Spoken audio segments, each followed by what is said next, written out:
E o problema desses falsos ensinos é que levavam as pessoas para distante da realidade do Evangelho. Então, esses falsos ensinos queriam substituir Cristo e a pessoa de Cristo dentro daquela comunidade. E por isso que Paulo escreve não só para encorajá-los, mas também para adverti-los em relação a isso. E no início do capítulo 1, Paulo começa falando que escutou sobre o amor, sobre a fé que aquela comunidade tem, mas começando no versículo 9, ele descreve a oração que ele está fazendo por aquela comunidade. E eu quero compartilhar com os irmãos alguns aspectos importantes sobre essa oração, porque eu entendo que o que Paulo disse, o que Paulo pediu a Deus pelos colossenses naquele dia, não era só a vontade dele para aquela comunidade, mas é a vontade do Senhor para a minha e para a sua vida hoje. Então leia comigo Colossenses capítulo 1, a partir do versículo 9. Diz assim: por essa razão, desde o dia em que o ouvimos, não deixamos de orar por vocês e de pedir que sejam cheios do pleno conhecimento da vontade de Deus, com toda sabedoria e entendimento espiritual. E isso para que vocês vivam de maneira digna do Senhor e em tudo possam agradá-lo, frutificando em toda boa obra, crescendo no conhecimento de Deus e sendo fortalecidos com todo o poder, de acordo com a força da sua glória, para que tenham toda perseverança e paciência com alegria, dando graças ao Pai que nos tornou dignos de participar da herança dos santos no reino da luz. Pois Ele nos resgatou do domínio das trevas e nos transportou para o reino do seu Filho amado, em quem temos a redenção, a saber, o perdão dos pecados. Amém? Queridos, o primeiro ponto importante dessa oração que Paulo faz pelos colossenses é que ele ora para que aquelas pessoas sejam cheias do pleno conhecimento da vontade do Senhor. E esse versículo sempre me chama a atenção, porque quando ele diz assim, a minha oração é que vocês sejam cheios do pleno conhecimento, ele está dizendo, eu quero que vocês sejam saturados do conhecimento do Senhor, que vocês de fato saibam quem Ele é, que vocês de fato tenham um relacionamento íntimo com Ele, um relacionamento pessoal. E nos tempos em que nós vivemos, são tempos em que as redes sociais são muito fortes e impactam as nossas vidas. Eu não sei você, mas em alguma dessas redes eu tenho vários amigos virtuais e muitas dessas interações que nós temos virtualmente acontecem através de curtidas, através de compartilhamentos. A gente faz um comentário, a gente compartilha uma foto, manda uma mensagem. E é interessante que muitas dessas interações podem dar a impressão para a gente de que nós de fato conhecemos aquelas pessoas. Já prestou atenção? Porque eu sei onde a pessoa está e eu curti uma foto da pessoa em tal lugar, eu tenho a impressão que conheço a vida daquela pessoa. E na verdade a gente acaba transferindo essa mesma lógica para o nosso relacionamento com Deus. E achando que porque nós temos informações sobre Deus, nós de fato o conhecemos. Mas nós podemos viver nesse engano tendo muitas informações sobre Deus, sem de fato conhecê-lo íntima e pessoalmente. E o desejo de Paulo para aquela igreja, o desejo do Senhor para mim e para a sua vida, é que nós sejamos cheios, não de qualquer conhecimento, mas cheios do pleno conhecimento da vontade de Deus. E queridos, a nossa esperança é que nós não servimos a um Deus que não quer se revelar a nós. Na verdade, nós servimos a um Deus que se revelou para nós e que nos deu tudo o que nós precisamos para saber quem Ele é. A verdade do Senhor está toda revelada na sua palavra. Ele é um Deus relacional. O cristianismo é uma fé que é distintamente relacional. Não tem como nós vivermos uma vida cristã plena e uma vida cristã que avança, uma vida na qual os nossos corações são transformados se os nossos corações não estão rendidos ao relacionamento com o nosso Deus. Então que em nome de Jesus nessa noite a gente entenda que esses relacionamentos muitas vezes tão superficiais que nós nutrimos em várias outras esferas da nossa vida, que essa realidade não seja transferida para a realidade espiritual e para o nosso relacionamento com Deus. Eu quero dizer para você que o Senhor quer se relacionar cada vez mais profundamente com você. E eu dizia hoje de manhã que algo maravilhoso sobre o nosso Deus é que Ele sabia o que estava acontecendo quando Ele decidiu se relacionar conosco. Deus, Ele não tem medo da bagunça que Ele vai encontrar nas nossas vidas. E quando Ele decidiu se relacionar comigo e com você, Ele sabia que a mão dEle ia ficar suja, que Ele ia mexer em muita coisa que estava bagunçada, mas Ele decidiu se relacionar conosco e glória a Ele por isso. Ele não tem problema com a bagunça do meu e do seu coração. E ainda assim ele diz assim: filho, me conheça, prossiga em me conhecer. Eu quero viver um relacionamento que é vivo, que é verdadeiro com você. Então que em nome de Jesus, queridos, esse seja o nosso desejo, o desejo de conhecer a Deus de fato e de verdade. E é interessante porque não existem atalhos. A pessoa que quer conhecer a Deus precisa dedicar-lhe tempo. Não tem outra forma. Se nós queremos nutrir relacionamentos que na verdade são duradouros e valiosos com outras pessoas, nós precisamos dedicar tempo. Nós precisamos falar, nós precisamos escutar, nós precisamos tentar conhecer aquela pessoa. E com Deus não é diferente, nós precisamos dedicar tempo ao Senhor.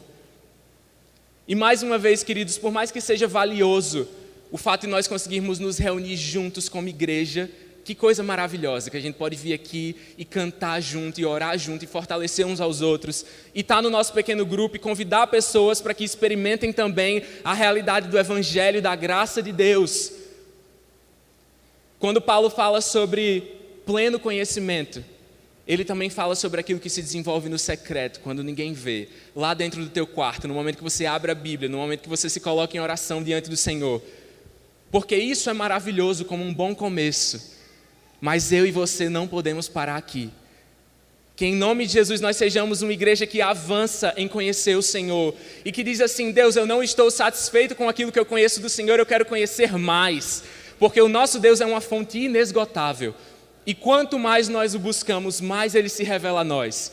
E eu acredito que Ele quer fazer de nós uma igreja que conhece e que prossegue em conhecê-lo cada vez mais. Amém? Queridos, a segunda parte da oração de Paulo está no versículo 10. O finalzinho do versículo 9 diz assim: sejam cheios do pleno conhecimento da vontade de Deus, com sabedoria e entendimento espiritual. E ele começa o versículo 10 dizendo assim: isso para quê? Então ele está falando do propósito. Ele começou dizendo: sejam cheios do pleno conhecimento da vontade de Deus. E depois ele diz assim: e isso para quê? Ou seja, por que nós precisamos ser cheios do pleno conhecimento da vontade do Senhor? O versículo 10 diz assim: isso para que vocês vivam de maneira digna do Senhor e em tudo possam agradá-lo. Ele está falando: olha, a pessoa que realmente conhece o Senhor, quando esse conhecimento transforma o nosso coração, a gente acaba vivendo de maneira que agrade o Senhor inteiramente. Quando ele diz para que em tudo possam agradá-lo, ele está dizendo para que vocês agradem o Senhor em todas as áreas da sua vida. Queridos, como cristãos, como seguidores de Jesus, nós não temos o direito de chegar para Ele e dizer assim: Deus, o Senhor mexe só em 20% da minha vida e os outros 80% o Senhor deixa comigo porque eu sei o que eu estou fazendo. Nós não temos o direito de chegar para Ele e dizer assim: Deus, o Senhor cuida dos meus relacionamentos, mas a minha vida profissional deixa comigo porque eu sei o que eu estou fazendo. Paulo está dizendo: sejam cheios do pleno conhecimento da vontade do Senhor, para que vocês possam agradá-lo inteiramente, em tudo que vocês fizerem, frutificando em toda boa obra. O Senhor nos chamou, queridos, para frutificar, para que as nossas vidas deem frutos que sejam bons, que sejam doces. E quando você pensa em uma árvore, a árvore não se alimenta dos seus próprios frutos. A árvore dá frutos. E a pergunta que eu faço a você é: quais são os frutos que nós temos dado como filhos de Deus? Será que as pessoas têm chegado diante de nós, às nossas vidas, e têm conseguido se alimentar de alguma coisa que na verdade dá vida? Será que as pessoas têm achado vida em nós, têm achado amor, têm achado paz, têm achado graça de Deus? Ou será que elas têm chegado à nossa vida e só achado que não presta? Será que se ela fosse em qualquer outra árvore lá fora, ela acharia algo melhor do que ela está achando nas nossas vidas? Então, queridos, essa é a nossa reflexão. O Senhor tem nos chamado para agradá-lo inteiramente, para frutificar em toda boa obra. E é maravilhoso porque Jesus diz lá em Mateus no capítulo 5, olha, vocês são sal da terra e vocês são luz do mundo. Não dá para esconder uma cidade quando ela é construída sobre um monte, porque todo mundo vê. Então faz a mesma coisa com a tua luz e não esconde a tua luz. Você não coloca a sua luz, a sua candeia embaixo de uma mesa, você coloca num lugar alto para iluminar todos os que estão na casa, para que todos vejam. E queridos, nós precisamos fazer a mesma coisa, permitir que a nossa luz brilhe, que a luz de Cristo que brilhou diante dos nossos olhos e hoje brilha dentro dos nossos corações, brilhe através de nós. Para que as pessoas vejam, para que as pessoas se alimentem desse fruto da nossa vida. E é interessante porque ainda lá em Mateus ele diz assim: brilhe a vossa luz diante dos homens, para que vejam as vossas boas obras e glorifiquem ao vosso Pai que está nos céus.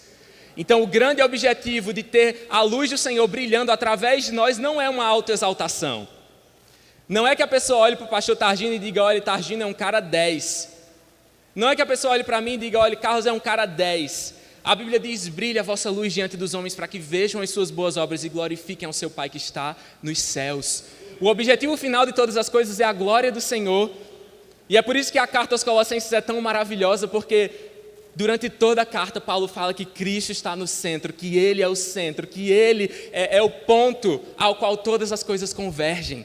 Que coisa maravilhosa, queridos.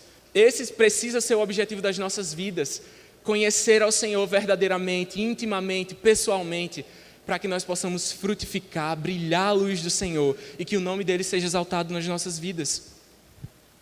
A terceira parte da oração de Paulo a gente encontra no versículo 11. Ele diz assim: sendo fortalecidos com todo o poder, de acordo com a força da sua glória, para que tenham toda perseverança e paciência com alegria. O terceiro aspecto importante da oração de Paulo pelos colossenses era que eles entendessem que a força que eles precisam para a jornada em direção ao Senhor, a jornada de maturidade cristã, vem do próprio Deus. E eu quero dizer para você, a força que você precisa, não só para começar essa caminhada, mas para perseverar nela, vem do próprio Deus. Ele está dizendo: sejam fortalecidos no Senhor. E Paulo também diz lá aos Efésios: sejam fortalecidos no Senhor e na força do seu poder, revistam-se da armadura do Senhor para que vocês possam resistir às ciladas do inimigo. Queridos, a nossa força vem do Senhor. E quantas vezes nós andamos cansados pela caminhada, porque nós temos feito do nosso braço a nossa força. Porque nós temos feito, talvez de uma pessoa do nosso lado que é tão falha como nós, a nossa força final. Mas Paulo está dizendo: a nossa força vem do Senhor. Sejam fortalecidos no Senhor e na força do seu poder. Eu não sei, querido, se você nunca começou uma caminhada com Deus, ou se você já caminha com o Senhor há muito tempo.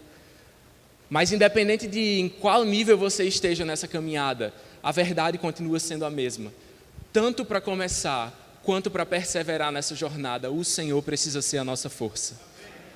Então que em nome de Jesus a gente não viva aí fazendo papel de tolo, morrendo de sede do lado do poço, morrendo de fome, tendo o pão da vida oferecido para nós todos os dias. Nós não precisamos buscar força em outro lugar, porque o Senhor é a nossa força.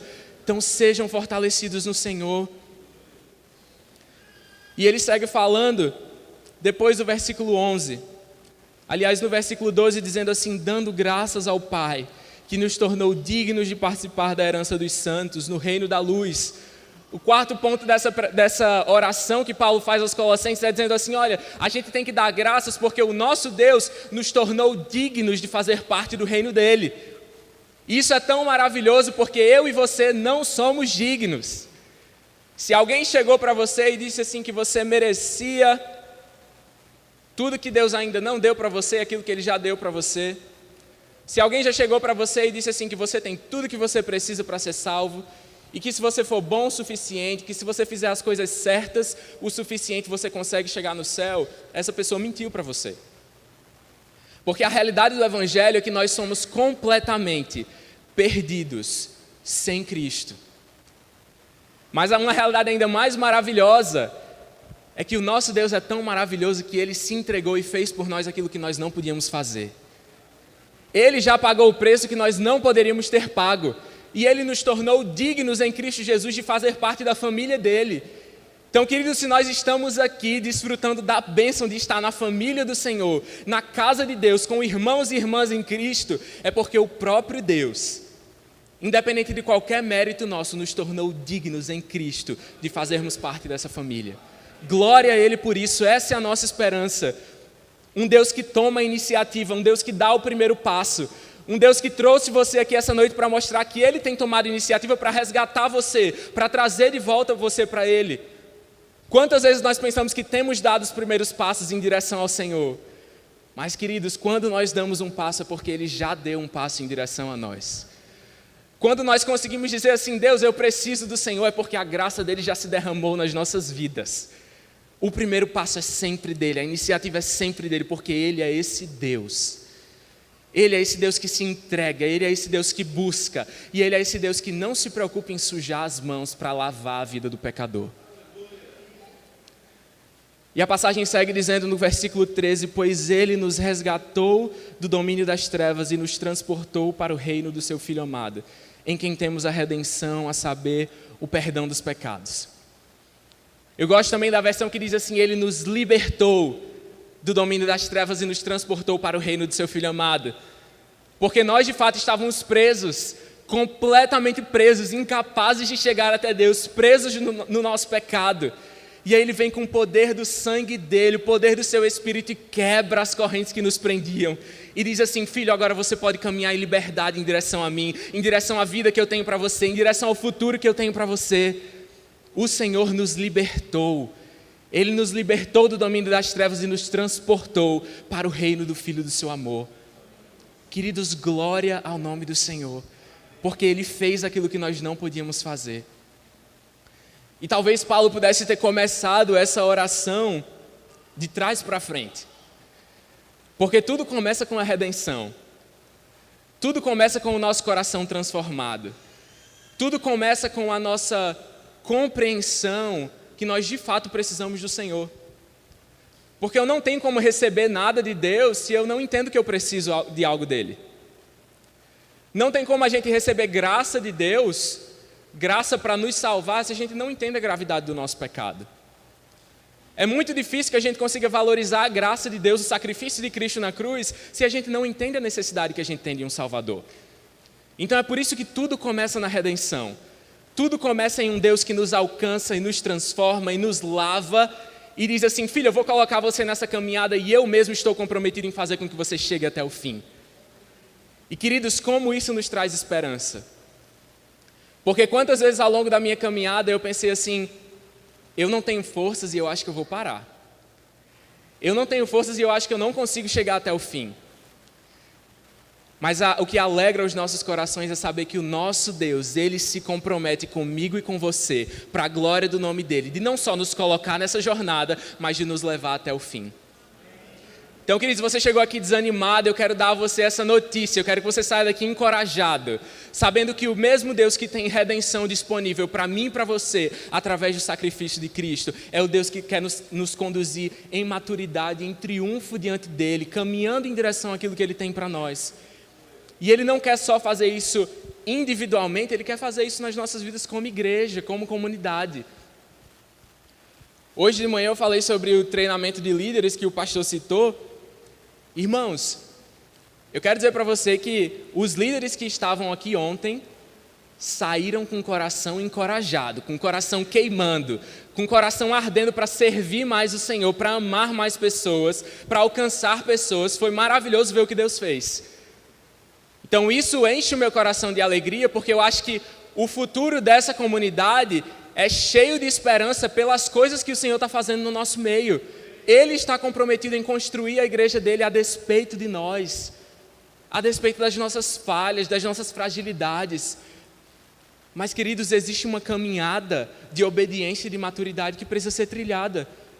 É por isso que Paulo ora dizendo assim, olhe, conheçam o Senhor e conheçam profundamente. Não fiquem na superficialidade, mas busquem conhecer o Senhor. Ele diz também, frutifiquem, agradem o Senhor em tudo que vocês fizerem. Caminhem em gratidão diante do Senhor pela redenção e por tudo que Ele ainda vai fazer na vida de vocês. Então, irmãos, a minha oração essa noite é que a gente saia daqui ainda mais encorajado a dizer assim, Deus, faz no meu coração aquilo que o Senhor quer fazer. Pai, me ajuda a te conhecer, porque eu não sei se você já passou por isso, mas às vezes a gente sente que é difícil conhecer o Senhor. Às vezes a gente sente que a gente está na caminhada, mas não está conseguindo conhecê-lo. Só que mais uma vez o Senhor se revelou na palavra dele de Gênesis a Apocalipse. Está tudo aberto, está tudo exposto. que nós nos acheguemos a Ele e digamos assim: Deus, eu quero te conhecer. E aí a pergunta que eu faço para você é: querido, qual é o passo? Quais são os passos que você tem dado para conhecer o Senhor? Será que a tua vida tem sido marcada por uma disciplina e por um amor a Deus que faz com que você tome passos concretos e diga assim: Deus, eu quero te conhecer, eu quero saber quem é esse Deus? Sabe por quê, queridos? Porque eu não sei você, mas eu estou cansado de ver pessoas que conhecem ao Senhor e que têm experiência com Deus por elas mesmas, sendo que esse Deus que está disponível para elas também está disponível para mim. Então a graça do Senhor que está disponível para mim também está disponível para você. Eu não quero viver com base nas experiências de outras pessoas, eu quero viver com base na minha experiência com Deus e na palavra dEle diante de mim. Então, queridos, o Senhor quer ser conhecido por nós. Que em nome de Jesus a gente possa se alegrar pela forma como Deus tem se mostrado à vida de outras pessoas, mas entender que Ele quer se revelar a nós. E que o Senhor quer que nós tenhamos experiência com Ele. Que o povo dEle seja um povo que o conhece, que tem intimidade com Ele, que escuta a sua voz. E que vai fazer alguma coisa, que sabe aquilo que está fazendo porque conhece a palavra do Senhor. A outra pergunta que eu faço a você é: quais são os frutos que nós temos dado? Irmão, será que o fruto que tem saído da minha e da sua vida tem apontado para Deus? Ou tem apontado para qualquer outra coisa? Será que as pessoas têm conseguido chegar às nossas vidas e se alimentarem dos frutos que nós estamos dando? Será, queridos, que no nosso emprego, onde nós estudamos, nos negócios que nós fazemos, nós temos agido, brilhado a luz de Cristo e dado frutos que realmente representem o Senhor? Nos negócios, nos relacionamentos, nas famílias. Hoje de manhã eu fiz essa pergunta: pai, qual é o fruto que os teus filhos têm recebido da tua vida? Esposo, qual é o fruto que a tua esposa tem recebido da tua vida? Filho, qual é o fruto que você tem dado dentro da tua casa? Irmão, se nós somos chamados pelo nome do Senhor, não há espaço para meios compromissos. Ou nós decidimos conhecer o Senhor e frutificar para a glória do nome dEle, ou nós não estamos verdadeiramente comprometidos com Cristo. E a outra pergunta, a última pergunta que eu tenho para fazer para você é: onde é que você tem buscado força para continuar? Talvez você realmente tenha chegado aqui e você está desanimado. Talvez você realmente tenha chegado aqui e tenha dito assim: eu estou prestes a entregar tudo aquilo que eu tenho feito aqui na igreja, não quero mais servir. Cuidar de boi é mais fácil do que cuidar de gente. Eu não quero mais esse negócio de trabalhar com gente, ministério é difícil demais. Mas a pergunta que eu faço a você é: onde é que você tem buscado essa força? Qual tem sido a tua fonte? Será que o teu braço tem sido a tua fonte de força? Que em nome de Jesus o Senhor faça com que a gente saia daqui essa noite compreendendo que Ele, mais do que qualquer outra coisa, precisa ser a nossa fonte. Ele é tudo que nós precisamos, queridos. Ele tem tudo que nós precisamos. É na presença dEle, é conhecendo a Ele que nós achamos tudo que nós precisamos. Mais uma vez, não só para entrar nessa jornada, mas para chegar até o fim, para a glória do nome dEle. Então eu quero que você baixe a sua cabeça agora e nós vamos orar a Deus pedindo que Ele faça disso uma realidade nas nossas vidas. E que a mesma oração que Paulo fez pelos Colossenses há tantos anos atrás seja a mesma oração que nós fazemos hoje pela nossa vida e pela nossa igreja. Querido Deus, nós te louvamos por quem Tu és. Pai, nós te agradecemos por essa noite, nós te louvamos pela Tua palavra que é sempre tão viva e tão eficaz. Deus, nós pedimos que pela Tua misericórdia o Senhor nos ajude a Te conhecer cada vez mais. Pai, obrigado porque o Senhor é um Deus que decide se revelar a nós. Obrigado porque o Senhor é um Deus que não esconde a Tua vontade de nós, mas que se revela para o nosso bem e para a glória do Teu nome. Por favor, Paizinho, nos ajuda a não só Te conhecer, mas a frutificar, a caminhar em obediência diante do Senhor. E se algum irmão ou irmã aqui tem tido dificuldade de caminhar em obediência diante do Senhor, eu peço que o Senhor os ajude, que o Senhor nos ajude. Que em nome de Jesus, começando hoje, começando essa semana, as nossas vidas sejam marcadas por frutos bons que dão glória para o nome do Senhor. Pai, em cada relacionamento, nas nossas casas, nas nossas famílias, nos lugares onde nós trabalhamos, que as pessoas possam ver a luz de Cristo brilhando em nós. E Pai, eu quero te pedir que acima de tudo nós não sejamos nem tentados a confiar na força do nosso braço, mas que nós achemos no Senhor a nossa força. E que acima de tudo nós caminhemos em gratidão diante do Senhor pela redenção, pelo sacrifício de Cristo na cruz, pelo presente imerecido da salvação. Pai, nós te louvamos porque se nós estamos aqui é pela Tua graça, é pelo presente de Cristo. Nós te louvamos por Cristo, Senhor. Nós te louvamos, Deus, pelo sacrifício de Jesus. Que em nome de Jesus o Senhor continue conduzindo essa igreja em triunfo, em humildade e em conhecimento diante do Senhor. Eu quero te pedir, Deus, por aqueles que estão aqui que talvez nunca tenham começado um relacionamento com o Senhor, que o Senhor, pela Tua graça, se revele a eles essa noite. Que a Tua palavra ache lugar nos corações e dê fruto. Senhor, que a Tua palavra não volte vazia, mas cumpra o propósito para o qual foi enviado nos nossos corações. Mais uma vez, que em nome de Jesus, os que precisam ser confrontados, sejam confrontados. Os que precisam ser encorajados, saiam daqui encorajados. Os que precisam ser sustentados, mais uma vez, pela Tua palavra, saiam daqui sentindo a Tua força, sentindo o vigor que vem pela Tua graça e a esperança que nós encontramos no Senhor. Então, querido Deus, continua com a Tua igreja. Obrigado pela Tua mão, Deus. Obrigado porque o Senhor tem a Tua mão sobre nós. Obrigado pela Tua graça, pelo Teu favor. Nós te louvamos. Nós louvamos o Teu nome, Deus, e nós te amamos, no nome de Jesus. Amém.